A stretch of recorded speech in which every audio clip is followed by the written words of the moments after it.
Really delighted and joyful to welcome all of you to the school and also to welcome Alix Zwane, who is joining us tonight as a distinguished speaker series speaker. I'm going to be very brief in introducing her. She embodies, I think, a lot of the aspiration of Oxford today at the Saïd Business School, at Blavatnik, in the departments in the sciences to encourage very young, smart people to take on big ideas, to build early careers, and then to start to harvest those in novel, innovative venues that can go somewhere to change the world and make it a better place. So very excited. We have had just a few moments of conversation.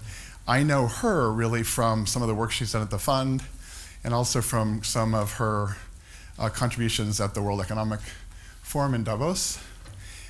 She's got a great profile that many people will identify with.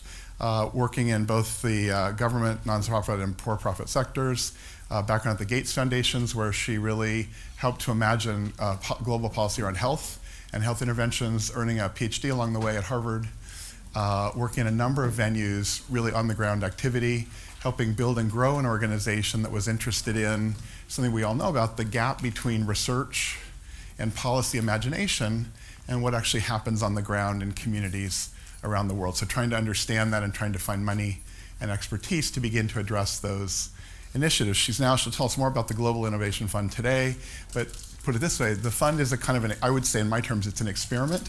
It's an effort to imagine how do you bring together a lot of different funding partners who represent a range of interests, including corporate interests, she'll talk about tonight, and help them to begin to work together and imagine a way to bring their considerable capacity, resources, and expertise to bear on problems that are tough, hard to solve, grand challenges kinds of problems. So I'm especially happy to have her here to speak with us. I think a lot of people in the room share her aspiration and vision and sense of possibility. So I know it's inspiring for us to hear someone who at this relatively young age has done so much, reached positions with some substantial impact in the world, and still retains a very wide view of what can be possible and how we begin to put that together in concrete terms. So over to you, Alix. Welcome.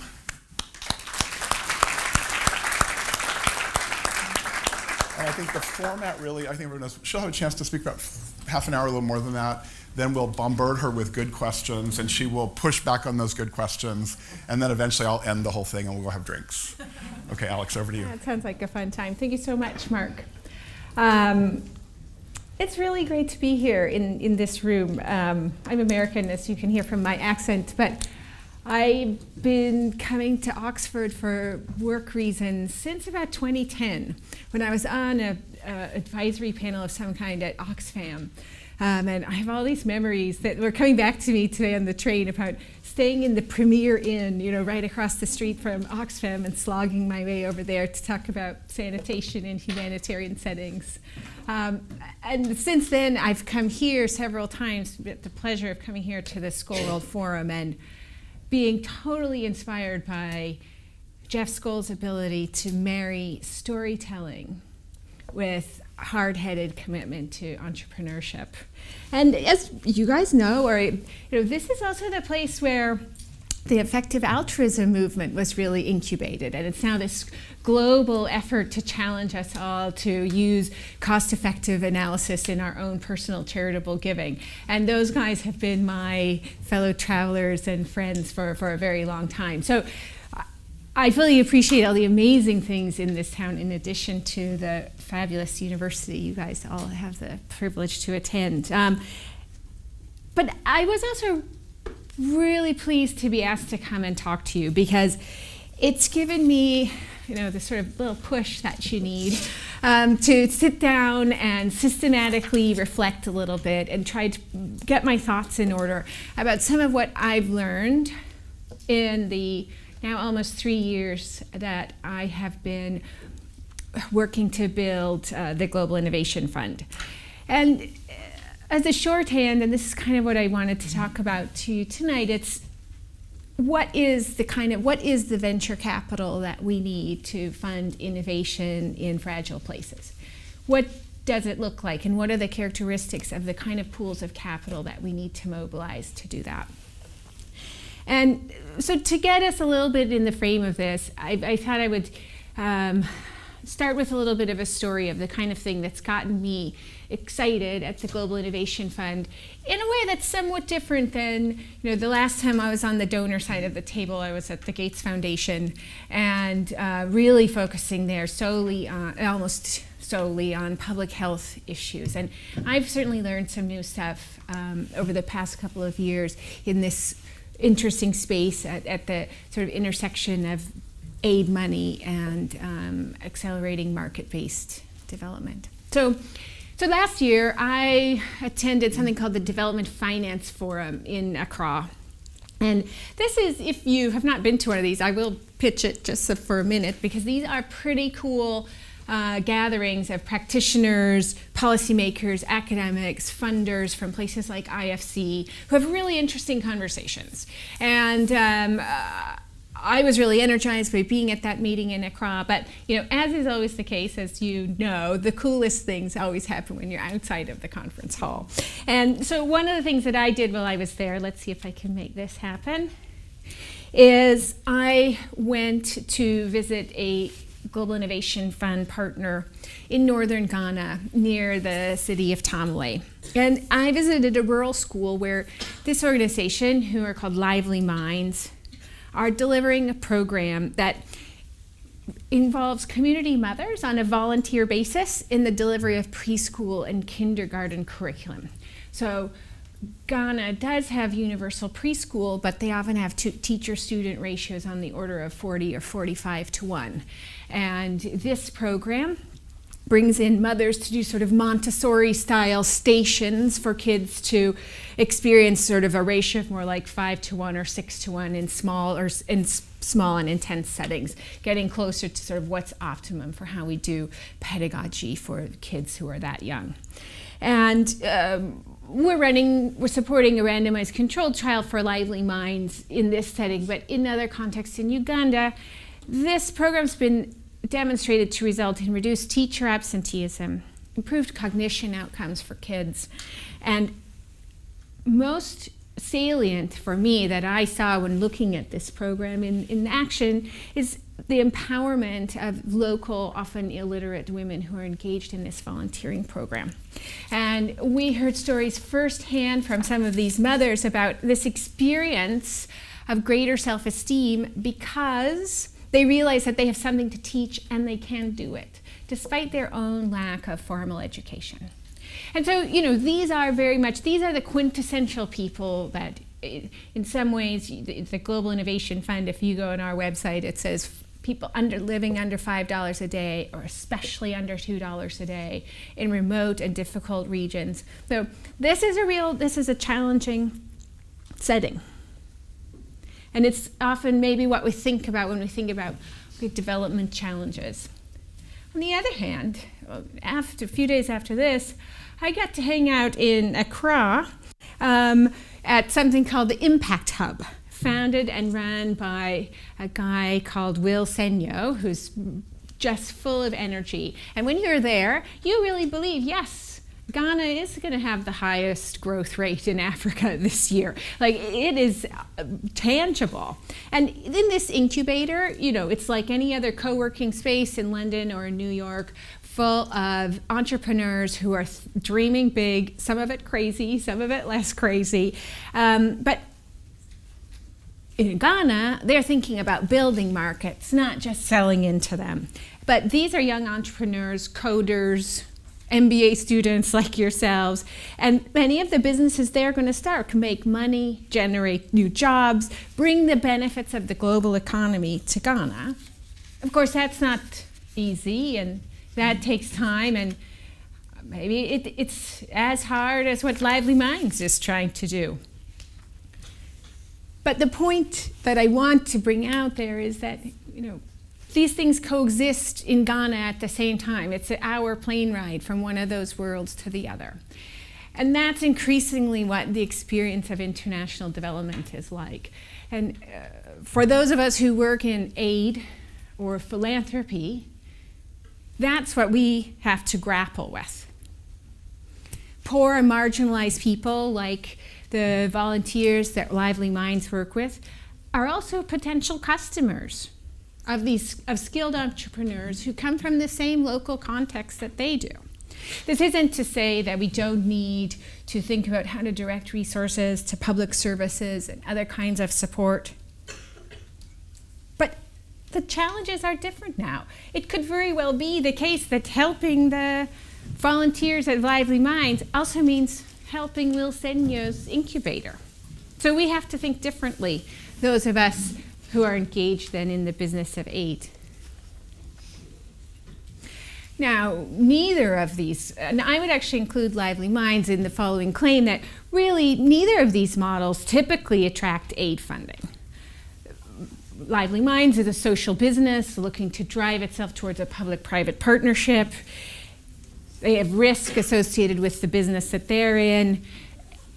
The way that we typically do business in our aid agencies, whether it's USAID or DFID or others, is we have a hard time with flexible funding modalities to make smart, risk-aware bets that are the kind of things that these innovators need. And yet, this is outsized social value. Isn't that what we want when we talk about value for money? That's exactly what we need to figure out how to direct our money towards. Well, and what about commercial finance? Many pools of capital, traditional capital, simply can't work with young firms that deliver financial returns that may come and may be commercially interesting, but come over a longer time horizon than we can typically accommodate with most of the vehicles that we usually have available to us. So today, what I want to talk about, given that that's a sort of setting of the scene, I want to talk about actually a case for a different approach, a complementary approach to development finance, to help us to think about how to address this new world in which Lively Minds and the Impact Hub in Accra both exist in very close proximity to each other. I want to say that we can go beyond thinking about aid in terms of grant capital and commercial rate private finance, or quasi-private finance on the other hand.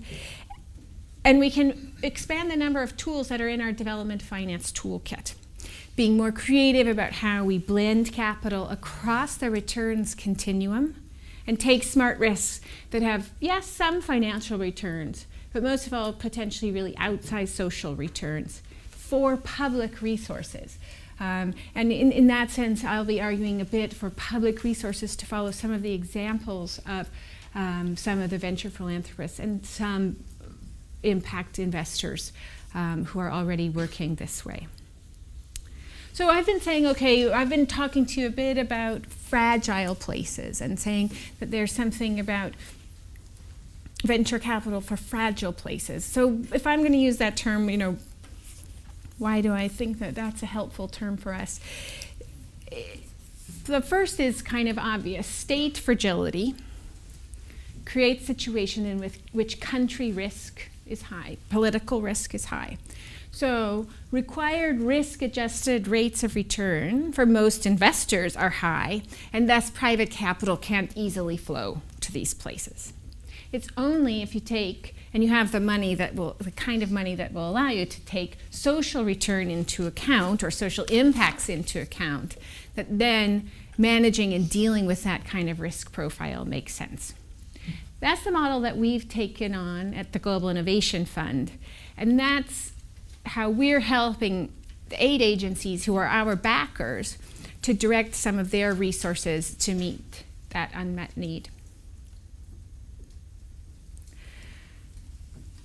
So let's talk a little bit more about this, and I want to talk about some bright spots and how this stuff can be done too, not just complain about our need for it. But so we have Lively Minds and Impact Hub and Ghana or Accra in our head, and this is the other thing to really keep in mind when we're saying, okay, do we need to think about how we fund innovation and use our bilateral aid money a bit differently? And I'm pretty sure everybody in this room knows this stuff well, but the world is tremendously better off on average today than it was 50 years ago. This graph up here is the percentage of people living in extreme poverty over the past 200 years. 200 years ago, the vast majority of people were living in what we would consider destitute conditions, extreme deprivation. Only 10% of the world is in that position today, which is an amazing thing for us to celebrate. And as you all know, much of this improvement has come from hundreds of millions of people moving out of extreme poverty in China and India. There's been amazing economic growth in those countries. In part, we can debate for a long time about why it's that happening in those countries and why has Africa remained relatively poor. But there is some confluence of factors here of large populations, ready labor markets, natural resources available to fuel growth. The kind of places where extreme poverty remains so persistent right now doesn't necessarily have those pre-existing conditions that are amenable to a big drive towards more growth. But the story is not just about improvements in economic well-being. This second graph here shows our progress in literacy. 200 years ago, only the elite 12% of the globe had the functional ability to read. Today, those numbers are flipped. It's 12% or so who do not. And it's incredible, we're here at Oxford, to reflect upon this feat and what it's meant for governance, human development, gender equality, worldwide. So, where poverty does exist, where deprivation does exist, that's increasingly found in fragile places. Historically, poverty was a condition of resource-poor, low-income countries, but now, and increasingly into the future, poverty is characterized by pockets of fragility, pockets of instability and poverty. In 2030, 80% of the extreme poor will live in fragile places. So in this definition of fragility, we don't mean only post-conflict settings or conflict settings. Fragile places struggle with institutional capacity and other economic and governance challenges that leave them vulnerable to shocks. To me, that's the definition that is most useful. It's the inability to cope with shocks and resilience. So yes, that includes the kind of places you might think of in terms of conflict: Afghanistan, Chad, Yemen. But some places are also fragile because of other reasons make it hard for them to cope with destabilizing events such as political uncertainty or crisis. And that includes parts of Ethiopia and Kenya, Bangladesh. My second home is Swaziland, which is a country that nominally has been at peace and had a stable government for 50 years. And it's considered highly fragile because of public health crises and weakness in its judiciary. So when we talk about fragile places, these are places that it's difficult to make them attractive to private capital from outside. Private capital in those local contexts is likely to be weak and shallow. So how are we going to support the development of the private sector there? They lack the appropriate mix of development finance to accelerate economic growth and can easily find themselves trapped in this cycle of crisis and poverty. And we can think, okay, well, ODA, aid, official aid, is part of our solution for helping people who are living in these contexts. And it's true, particularly the British government has done an admirable job of, over time, focusing and concentrating the flow of official development assistance to fragile places. And that's the second largest financial flow to fragile markets, 32% of all flows between 2011 and 2014. But there's actually bigger than ODA flows are remittances from diaspora populations. That was actually 43% of all flows in that same time period. And that's really interesting and important, and I do think it's worth keeping in mind, though I won't talk about it so much more going forward, that those flows of resources can and do support entrepreneurs and entrepreneurship, but they can't necessarily substitute for investment funds that are disciplined by market forces, and they can't necessarily follow firms past that stage of friends and family, the angel round of support, when you begin to need relatively larger amounts of capital as you grow your business. It's also possible for the state to backstop and support private sector development. Of course, but in these contexts, as perhaps you study here, locally generated government budgets are small. And one of the biggest challenges that I'm excited about is figuring out how to make domestic resource mobilization easier, cheaper, and faster to do. But today, on average in fragile states, there's about a 14% tax to GDP ratio, which is well below the OECD target for low-income countries of 20% and below the developing country average of 17%. These resources are stretched thin in public service, in health, and public good provision, and aren't generally available for the kind of smart support for the private sector that is possible in developed country industrial policies. So here we have a situation, to summarize. What you'd love to see, what we have in Nairobi, in Bangalore, in Silicon Valley, is a powerful combination of all kinds of different kinds of money. Rich, risk-tolerant venture capital, plentiful commercial debt, business-to-business service firms that help you get from being a small business to being a medium-sized business. All those things are lacking in the places in which we are most challenged by thinking about deprivation.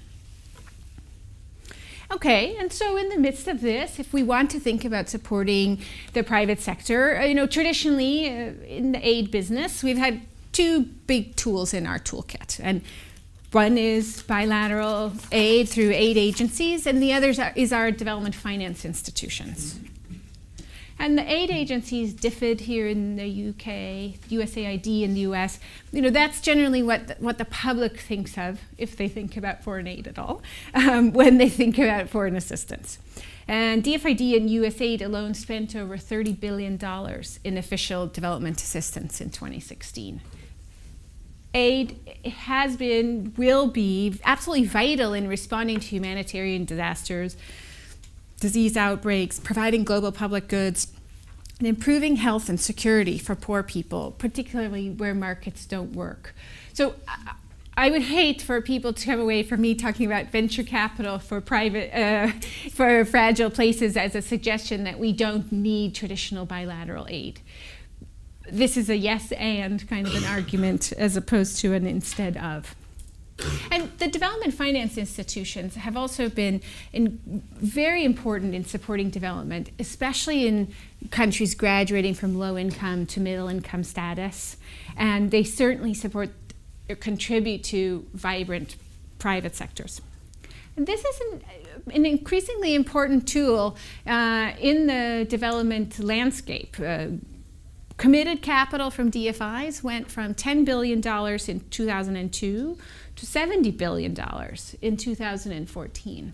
And certainly in the EU and in Europe, including here in the UK, those numbers are only going up more. DFIs take public money and invest it like private equity firms do, essentially. And so that means a couple of things when you're thinking about what we can and can't get out of our DFIs. And as a sort of shorthand, in private equity, in your portfolio, you don't want any particular investment to lose money. Everything should make a little bit of money. That's quite different than the venture capital kind of portfolio that one wants, in which you have one home run and then the other 9 things fail, and that's okay. And in general, the way that our DFIs work is with a taste for risk that looks more like private equity. Patient private equity, yes, but private equity.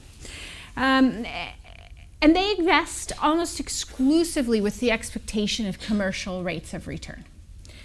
And by and large, they've delivered on it. And we can reflect on what that probably means about what kind of investments they're making. But OPIC, for example, brought in $358 million more than it spent in 2016. And which is part of the reason why the US government right now has moved on to loving OPIC and wanting to make it bigger instead of closing OPIC down, which was in the first Trump administration budget. Over the past 3 years, IFC's annual surplus has averaged something more than $600 million. The challenge for the DFIs has been the D, the development in development finance. The shareholders of these institutions regularly challenge them to demonstrate that the work that they're doing helps the poor and contributes to inclusive growth. So both approaches have been and will be critical and necessary elements of the development landscape while we tackle these challenges. But the approaches have some limitations, as I've alluded to with this, drawing this distinction between a public equity style taste for risk and a more venture style one. Traditional aid agencies and DFIs have not been that great at taking risk on early stage innovative ventures. And this creates what, this is a bit of jargon, is coming to be known as the pioneer gap. Entrepreneurs behind innovative ventures may be able to scrape together from their own savings, from their friends and their families, and from challenge funds that many missions of aid agencies run, resources to understand the market need, develop a value proposition, demonstrate proof of concept. But you need lots of rounds of funding before you get to a scalable model, and certainly before you're able to access local commercial finance. That gap can really turn into a chasm for entrepreneurs that are trying to build the markets that they're selling into. So take as an example mobile money, as entrepreneurs work to roll that out in countries where that's still an uncommon tool. You need consumers to develop trust in a system that is entirely new to them. You literally are building the market, and that takes time and money. And if disruptive entrepreneurs actually do succeed in building that market, both they and other companies stand to benefit. That's great from the perspective of the economist. From the perspective of the venture capitalist, this is a downside. Investors don't consider those investments to be investment ready because of the long runway you need to build the market, and because you may not have the ability to capture in a proprietary way the market that you spent all that time, sweat, blood, and money building. The gaps are particularly important in fragile places, where, as we said, we have high levels of country risk that are factored into traditional risk-reward trade-off models, and other approaches to financing innovation are limited.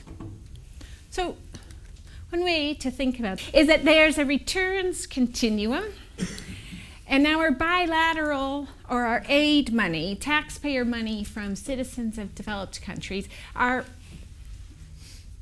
disproportionately at two ends of the return spectrum. So aid agencies generally deploy their funding at 100% loss. And indeed, in many cases, this is entirely appropriate. When humanitarian relief in Syria is funded, none of that money should come back to the UK or US taxpayer. The DFIs, on the other hand, invest taxpayer money expecting that it will come back at a profit that would be interesting from a commercial perspective. And there we have ourselves concentrated on these two polar extremes. But we've been talking about how these firms in fragile places, they need different kinds of money once you take into account the social returns that they might be generating in addition to the risk-adjusted financial rates of return. We're missing out on opportunities to deploy public money to generate large-scale social or environmental benefit unless we can figure out how to create vehicles that can play in the middle, this blank missing middle space of the returns continuum. Accepting concessional financial returns for outsized social value is done to a certain extent by the impact investing community. Certainly there are some pioneers in venture philanthropy who have thought really carefully about how to deploy their resources in the middle here. And I mentioned one of our founders and funders, the Omidyar Network, as a real leader in that space as well. And that's fantastic. Those amounts of money deployed by those partners are small relative to the amounts of money that we talked about before when we talked about ODA flows, remittances, domestic public finance. to really amplify the power and potential of impact investing and venture philanthropy, we got to figure out how to get those other big pots of money deployed in the middle of the returns continuum. That's what I've spent the last couple of years trying to think about, how at the Global Innovation Fund we can be part of demonstrating how to do that. GIF is backed almost exclusively by bilateral aid agencies. We are a registered charity in the UK for tax efficiency purposes, but we do grant, debt, and equity investing out of an evergreen funding structure. We're unique in that our governance structure, our regulatory structure allows us to take bilateral money, that risk-averse money, whether it's risk-averse because it's coming out of a bilateral agency or it's risk-averse because it's got to deliver private equity-style returns, and turn it into money that can take smart venture-style risks, that can create a portfolio that, if we're doing it right, looks more like a venture capitalist portfolio. And we are highly motivated, in fact, directed to focus our attention on generating impact for people who live under $5 a day. So how are we going to do this venture capital for fragile places? I've sort of told you about why we need it. Now, let me talk a little bit more about what we've learned about how you do it. So to illustrate this, let me introduce you to a guy called Kola Masha, who's the managing director of a company in Nigeria called Babangona. When Kola founded his company, he had a vision of not just creating a profitable business, but improving the livelihoods of smallholder farmers in northern Nigeria. He wanted to do this by creating a replicable, scalable franchise model that provides end-to-end services to smallholder farmers. Inputs, technical assistance, support in harvesting, storing and getting crops to market at the best price at the best time. And if Babangona works, it's not going to reach just a few farmers, but hundreds of thousands of farmers in northern Nigeria. And by not just improving their livelihoods, but maybe putting a small dent in the root causes of long simmering conflict in that region. So, great vision. Huge hill to climb if you think about what this business really entails. So first of all, you need capital to do your work in this pretty challenging place. And you need early stage capital, people who will take an early bet on you. And so the first money that Kola raised was from a small family foundation in the Bay Area in California. It really helps if you go get an MBA from Harvard in terms of the networks that you can have as an entrepreneur. And they gave him a mix of grants and loans. And the DFID mission in Nigeria also gave a very early stage grant to Babangona. And that's great. That's that getting started in the pioneer stage of figuring out how to start up a business. When we met Kola, and his business was well underway, he really needed flexible capital. He provides credit to farmers, or he and his company, and then they don't pay it back until the end of the harvesting season. And so he has large, lumpy capital requirements to make his business work. And it's this supply chain financing model that drives the social value, but it's also what makes it potentially challenging in terms of thinking about backing him as an investor. International commercial capital, including DFIs in particular, wanted to make loans to Babangona that were denominated in dollars, precisely because of the country risk, currency risk associated with working in Nigeria. But that exposes Kola to lots of challenges himself. What we did at GIF is we agreed to be a subordinate debt funder to Babangona, giving them debt denominated in the local currency in Nigeria, coordinated in alongside with senior debt denominated in dollars from other investors, including ultimately some DFIs. Now, why were we able to do that? Because our mission and our mandate is to put social value first. And our work on understanding the potential social value of this work made it worth our while to lose a little bit of money on the financial side of things in return for crowding in something like 10x other private money for this company, and thus allowing them to reach the kind of scale that will generate the social value that we're interested in. And that means we're going to have to be patient collectively. Capital needs to stick around while the entrepreneur and their business find their product market fit. And some funds, including many impact investment funds, structure themselves as closed-end funds, as you all know, which means that they need to start thinking about exit relatively early compared to the life cycle of the firm. And that can create incentives for the firm to be encouraged to move upmarket, to get into profitability relatively sooner, and so that the closed-end funds can deliver to their limited partners what they've committed to deliver. Very deliberately, GIF takes a much more patient time horizon with our partners so that we are not a source of incentives for them to move upmarket, but allow them to do their work with the kind of populations that we think we can really get social value with. As I said, even in the best case scenario for Babangona, once you take that currency devaluation into account, we're probably going to lose some money. But we're not losing 100% of our money. This is not a grant. That's not the nature of the relationship between GIF and Babangona. But we believe that the small amount of concessionality that's implicit in our loan is well outweighed by the social impact that we can generate. And this story is not an isolated story. This is the story of many entrepreneurs in fragile places. And doing more venture capital style funding for folks like this means that we can make more investments that are both scalable and have substantial social impact.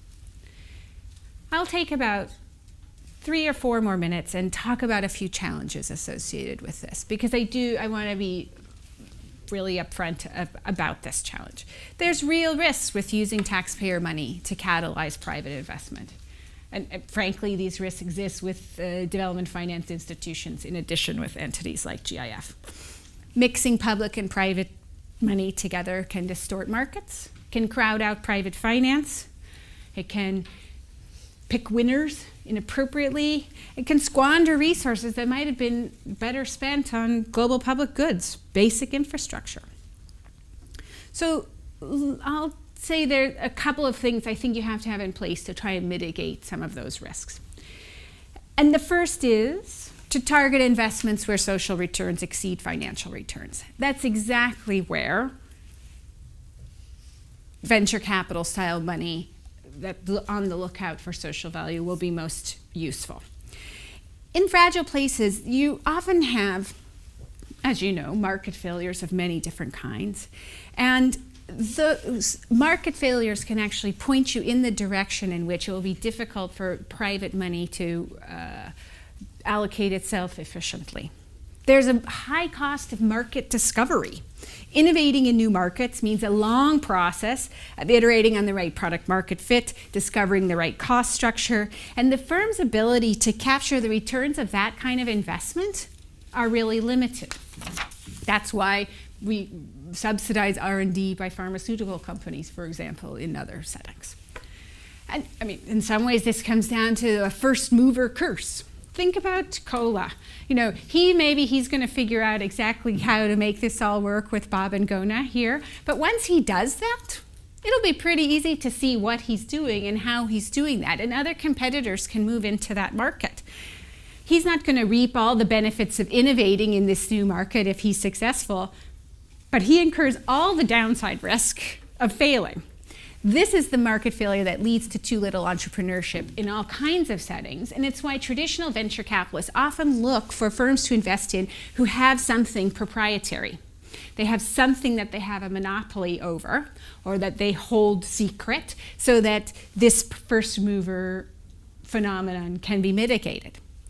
Now, actually, from our perspective, if you're spending public money, that doesn't bother you so much. We're interested in scale of these kind of solutions that raise incomes of smallholder farmers. don't tell Cola, but I'm somewhat agnostic whether it's him or somebody else who drives all of these benefits for people. And that's a key difference from how a venture capital for fragile places should be thinking about the world that will differentiate you from private investors, and precisely why we need some aid money in the middle of that returns continuum, and we should not leave that space solely to impact investors.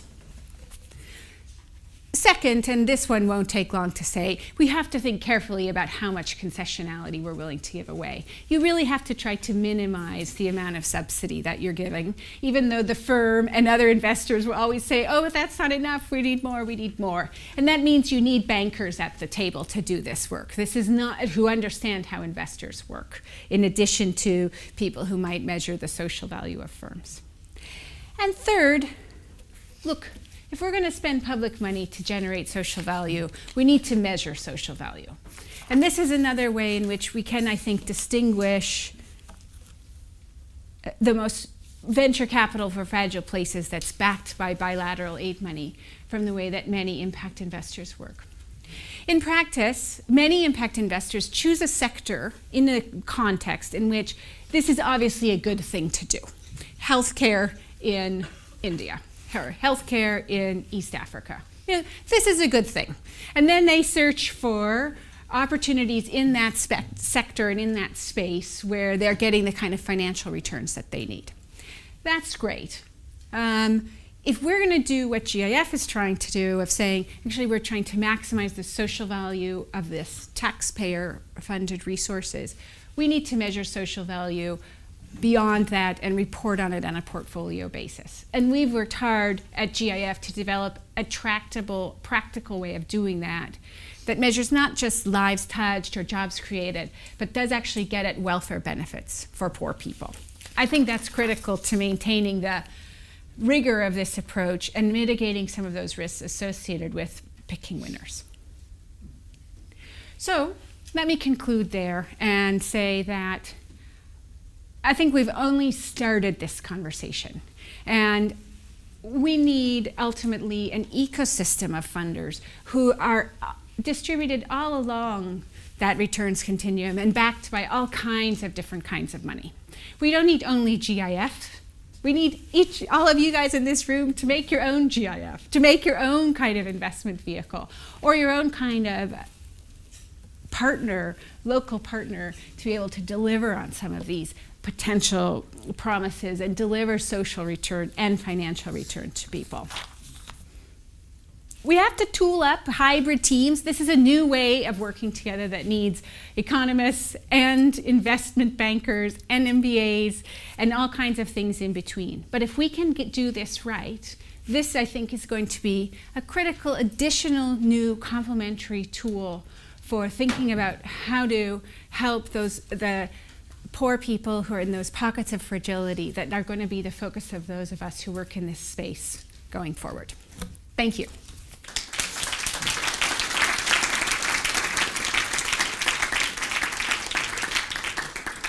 That was great, Alex. Thank you so much. So Alex has given us a lot to think about, a lot of experience, some new words, some images, and a provocation to everyone, right, to begin to imagine how we can support this work. I think you're open to questions about the fund, about your ideas, about your career, about working at the fund. I think all questions are fair. So, I think all are fair, yeah. Yep, and so I think there are people with microphones around. If I can ask whoever, if you just briefly say your name and maybe one sentence so we have a sense of who's talking and what your identity is, that would be great. So who can I invite to start us off for the questions? Please, down here for my esteemed colleague, Jacob. Hi there. I'm Jacob McKnight. I work as a senior researcher in the Nuffield Department of Medicine here, looking at health systems. Thank you for that talk. It was super interesting, and also congratulations on a pretty amazing career. We got a lot of speakers here, but that's still quite stellar.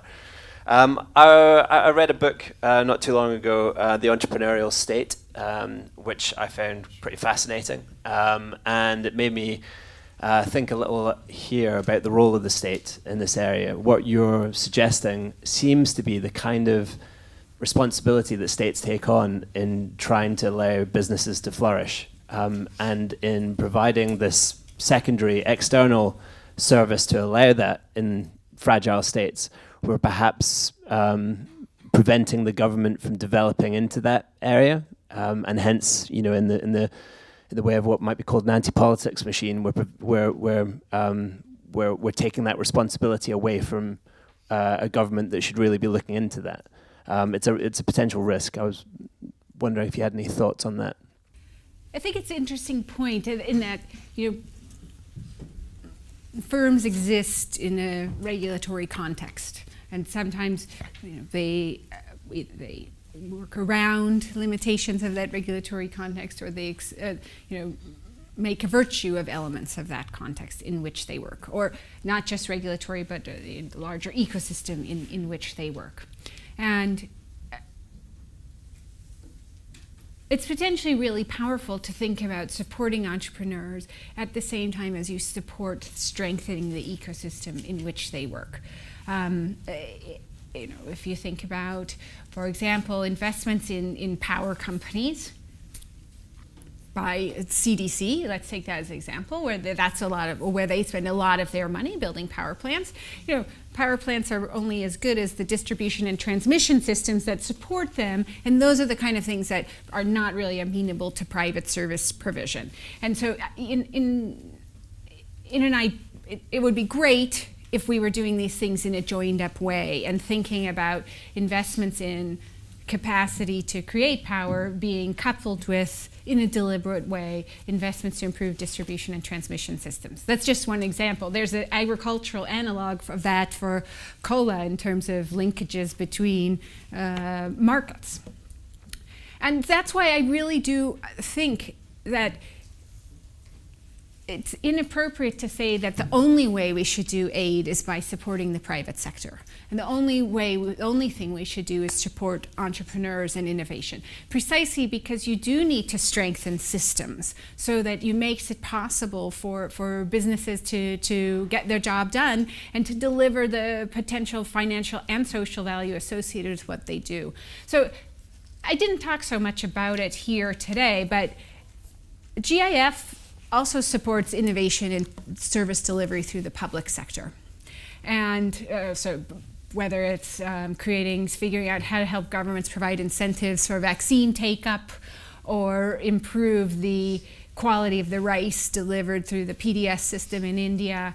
And I feel very strongly that that is core to our mission, that innovation for international development is not the same thing as supporting only entrepreneurs like Cola, but it is also supporting intrapreneurs in government. Taking risk when you work inside a weak state, weak capacity, low capacity state, is really hard to do. And people need backing and air cover and money to do that. And I've argued very strongly that even though a lot of what GIF does can be placed on that returns continuum gap, it's really important that we have similar kinds of models to support innovation for public sector delivery too. Thank you. Thanks very much. Others? Please go ahead, Shruti. Hi, I'm Shruti. I'm one of the MBA students here at Saïd. Firstly, thank you for your time and your thoughts. We really appreciate it.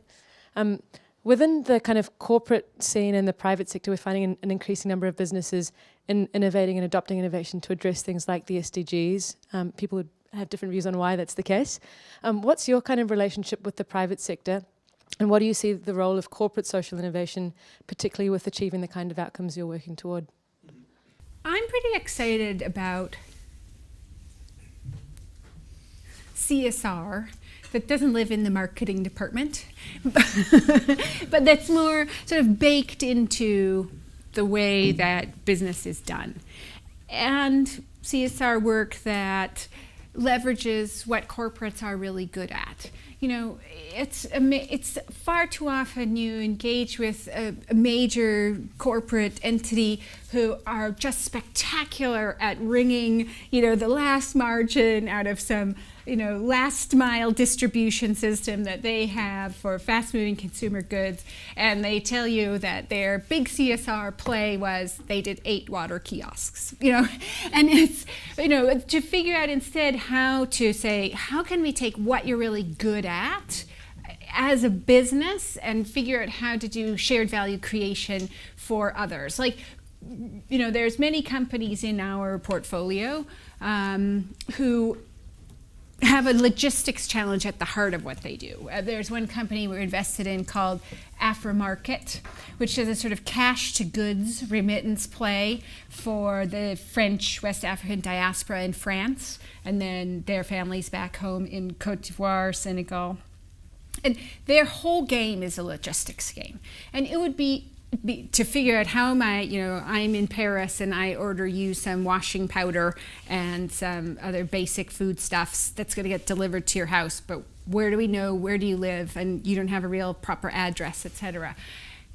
That whole game is a logistics game, and it would be just amazing to have Unilever come and really help Afrimarket think about how to make that part of their business work well. And I think that's an example of an amazing kind of CSR play that I would love to will into being for entrepreneurs and corporates who are looking for shared value in their core business, yes, but in their partnerships with others too. So that's my vision and my dream. We'll see if we can get there someday.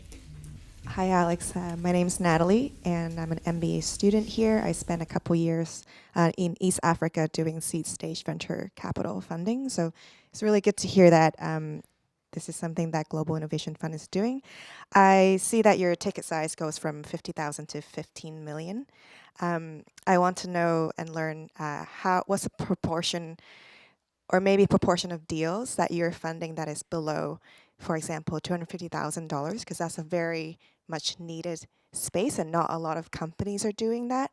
And kind of to follow up on that, what do you think is needed in order for more MBAs or more people to start funds in that really critical region? Thank you for keeping me honest about that. It is super hard to do the small ticket size deals.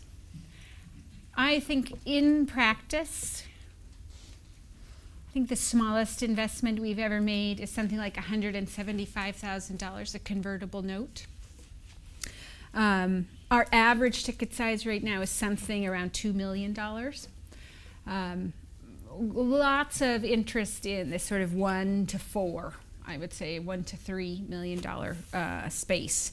And I agree with what you said, that those small amounts of money are critically important for small companies. And the question sometimes there is whether that money should be given as a grant or as some kind of another instrument to help people get ready to take on debt and equity finance as they get ready to, as they want to raise additional capital. It does seem like there's, out of the aid agencies, they are relatively well placed to do small sized grants to firms. DFID has a number of programs in which they do that. Prior to last year, the Development Innovation Ventures program at USAID was a great source for small amounts of money for firms in developing countries. That's since gone away. But there's at least a precedent for that being possible to be something that you can do and can do well even out through the agency. The essential challenge with bilateral aid money and those small kinds of investments is the environmental, social, and governance checks that we have to do to be able to give bilateral money away. And that can often feel onerous for a company that, they're so small, they don't have a board. They haven't had an audit yet, and they shouldn't get an audit. But, if I'm giving them British taxpayer money, I want them to have an audit. So you're like stuck there a little bit. So in some sense, it would be great to have funds that's not government money to engage at that earliest stage, and or these grants that can have a different kind of relationship with them. But even though yes, your challenge is a fair one of why haven't we really done $50,000 and we've only done $175 as our smallest thing? It's a good challenge, and a key thing to make that feasible, whether it's a private fund or an entity like GIFs, is that your limited partners have to have the appetite for the costs associated with making those kinds of investments. A 2% management fee is not necessarily compatible with small early stage bets on companies. And so we need to have different conversations amongst both funders and limited partners and or aid agencies about really what does it cost to make these kinds of investments, and then structure ourselves accordingly. Good, yeah, Kim. Yeah, sorry. Thanks very much. Fantastic presentation. My name's Kim Scriven. I'm an MBA student with a background in trying to stimulate innovation in humanitarian aid agencies. My question was about impact measurement and analytics, which is rightly something you put a lot of emphasis on. I wanted to understand a bit more in terms of when you're making the investment decisions. A lot of the funds I've spoken to split financial and social returns out, how you approach it and how you balance the two, particularly when I would assume that many of the potential investees are quite weak in their skills and capacity for measuring impact themselves. Yeah. Thanks. Yeah, so a couple of things. You're right. We don't expect firms themselves to have necessarily the kind of capability or capacity or appetite for measuring social impact that we do at GIF. And so we have a team of economists at GIF who work alongside and sort of hand in glove with our deal team to help get our thinking straight about what are the sources of social value and how the big assumptions behind any models of those sources of social value, and how you would actually measure and measure those returns and test those assumptions over time. So, you know, and sometimes we have more information than we have in other cases. Like in the case of Babangona, they actually know fairly well what are the income levels of the farmers with whom they are working. And they have first approximation estimates of the yield gains associated with joining their program because, you know, that's part of how they market being part of it. Now, would that pass any kind of a randomized controlled trial level of scrutiny? No, because you self-select yourself into being a Babangona farmer. There's a reason you signed up for this, and you're systematically different than people who didn't. But it's a first approximation, and then we can also rely on existing literature about what are the gains associated with some of the services that these kind of businesses provide. And that can help us to build up an estimated model of impact and then assess that relative to the rest of our portfolio. On the other hand, this company, Afromarket, that I mentioned, that does remittances from France to West Africa, they have no idea what are the income levels of the people in their portfolio. We kind of know these are marginal populations in France. Only 30% of them use the internet. You look at the goods that they're sending. They are disproportionately basic foodstuffs. Credit for school fees, credit at health clinics. There's a reason to believe that these are poor people and that we're generating value there. But then we have to model, okay, at the margin, how many more remittance flows are we supporting by helping Afromarket to grow? And that's a modeling exercise very much there. So we take this stuff very seriously and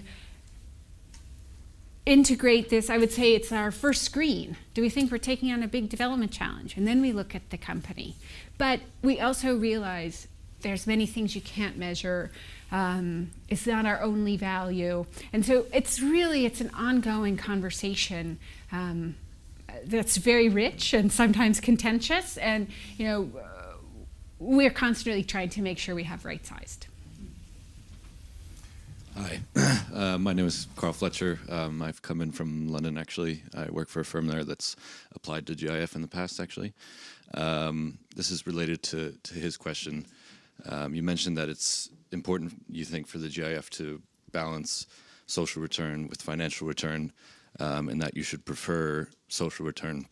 Do you have sort of a systematic way of looking at that trade-off and saying we're willing to sacrifice this much financial return to save X amount of lives or improve education for this many people? Or is it just a judgment call, mostly? Well, certainly, we're interested in financial returns because we're interested in scale and sustainability. That's complexified a little bit by the story that I told about the first mover advantage that, from an economist perspective or a social perspective, we care about people getting Babangona type services. We care less about this firm per se growing. But you have to balance those two things. Nobody wants to have on their board, someone who says, yeah, I don't care if it's you. So in reality, of course, we need to be good partners to the ventures that we work with.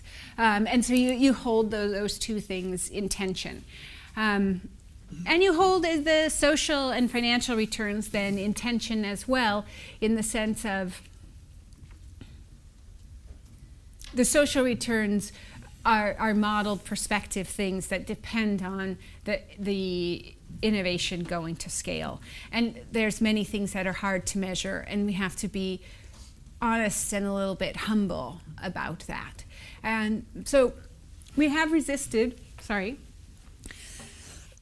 having a threshold on either dimension. We don't have a particular threshold that you have to cross. We try and concentrate a lot on the performance of the portfolio and keep the eyes of our backers on the performance of the portfolio as well instead. Thank you very much for your presentation. It was very interesting. I'm Michele. I'm a student in strategy and innovation, and I have a background in capacity building of public administration. And my question is, based on the experience of GIF, do you think that the charitable sector and philanthropy can play also a role in the ecosystem and create social value and social return? Yes. Okay. Philanthropic resources are very interesting and unique and powerful, kind of money. And I spent many years at the Gates Foundation thinking about exactly how to get take advantage of that and get the most social value out of those things. And one of the things that we talked a lot about at the foundation, and normally I hate this word, but it is useful, is catalytic. And to think about doing things that are hard for others to do, and that if you do them right, create a step change in the environment so that the underlying conditions are permanently or in the long run affected. And so to make that more accessible, when I joined the water and sanitation team at the Gates Foundation, we had a strategy that had us working on everything, basically, from strengthening rural water delivery systems at the district level in Ghana to low-cost diagnostic for E. coli in water, and then kind of everything in between. And every year while I was there, we narrowed in on what are other people doing where we're only helpful at the margin? What are other people not doing because it's hard or it's weird and risky, but it could be really valuable? And narrowed in and narrowed in and narrowed in until by the time I left, I hope it's not causal, we had really settled on making urban sanitation work for poor people.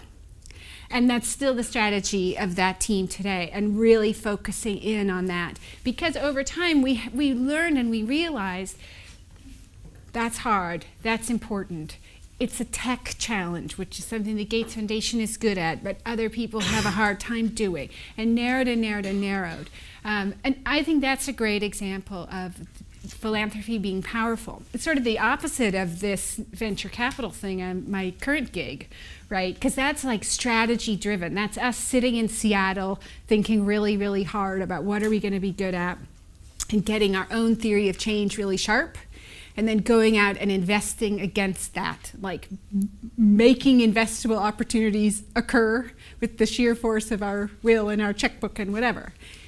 And no venture capitalist wants to invest like that. They want to invest in things that entrepreneurs want to do, and they don't have a big strategy. So this is more entrepreneur-led versus strategy-driven.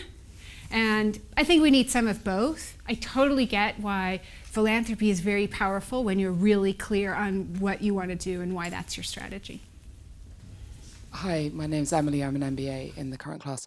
You mentioned at the beginning that you'd sort of prepared this talk in reflection over the last 3 years in founding the fund. I'm interested to understand, what are you going to be doing over the next 3 years? have you learned? What's gone wrong, I guess, because there's always something that's gone wrong. And as you start to kind of occupy that space in the middle, where do you see other people coming to join you? Kind of where are the opportunities? So one interesting challenge for GIF is that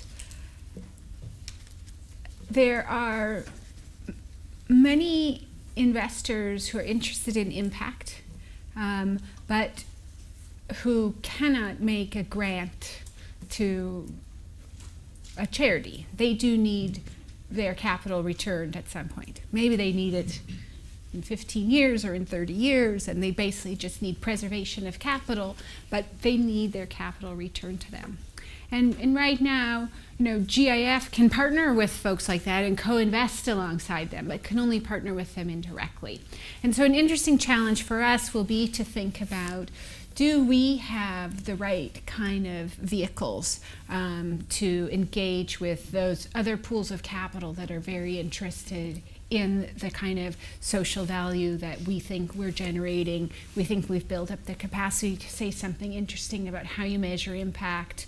How do we engage with these other kinds of pools of capital that do need to be preserved and can't necessarily be granted to an entity like ours? Because, just to point out the obvious, as a 501c3 in the US or a charity here in the UK, we can do debt and equity investing, but if we make any money, we exit from a firm, etc., we can't share those profits with the people who back the Global Innovation Fund. We have to reinvest those resources toward our charitable mission. And which is great, but sometimes that's simply not what people have, the kind of money that they have available, even though they'd be interested in the kind of measurable social returns. We're hoping we're getting a track record of demonstrating that we can deliver. So that will be a challenge for us. Great, thank you very much. Please join me in thanking Alix Zwane again.